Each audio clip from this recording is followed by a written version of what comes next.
มีภิกษุสงฆ์ทั้งหลายเมื่อบวชออกมาแล้วก็ให้ศึกษาพระวินัยเป็นอันดับต้นบวชมาปุ๊บ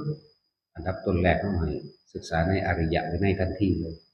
อ่านอริยวินัยจนจบมันจะมาเถียงกันพระวินัยตั้งไว้ก็เพื่อความอยู่เป็นอันหนึ่งอันเดียวกันของหมู่ภิกษุทั้งหลายนี่แหละถ้าเฮาเฮ็ดอันเดียวกันบ่เถียงกันต่างฝ่ายต่างอยู่ของไผของมันได้บัดทุกคนรู้จักหน้าที่ทุกคนรู้จักระเบียบจักว่าอันนี้ควรอันนี้บ่ควรแล้วมันเลยบ่ได้ไปสอนยากเหลือตั้งแต่วิธีภาวนาเท่านั้นแหละส่วนภาวนา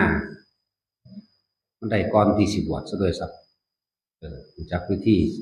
ทรงฌานโดยอานาปานสตินี่แหละจากวิธีเป็นเครื่องดูตนเองแล้วนั่นก็ว่าแล้วแต่ว่าสิติดปัญหา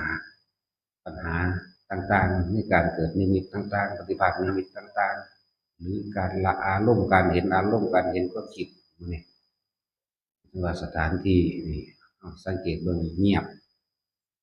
เพราะทุกคนสังเกตความคิดเจ้าของเองบ่ให้ไปยุ่งกับความเว้าผู้อื่นบ่ให้ไปเบิ่งกิริยาผู้อื่น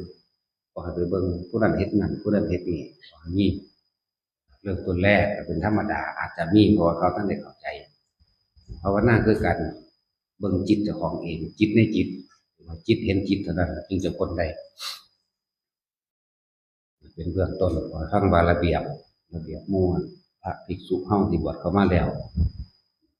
ผู้ใดต้องการมีความปรารถนามรรคผลนิพพานจริงๆเฮ็ดตามที่เพิ่นแนะว่ามันเฮาสังเกตเบิ่งแล้วเงียบๆว่าสิมีเสียงถ้าเฮาเห็นโดยทั่วไปก็เทียบเอาตัวพวกเจ้าไปเห็นอยู่เสียงเว้าพื้นกันสงสารทุกวัดที่บ่มีการอบรมนะเว้าพื้นกันอยู่หั่นแหละหลายอย่างเนาะ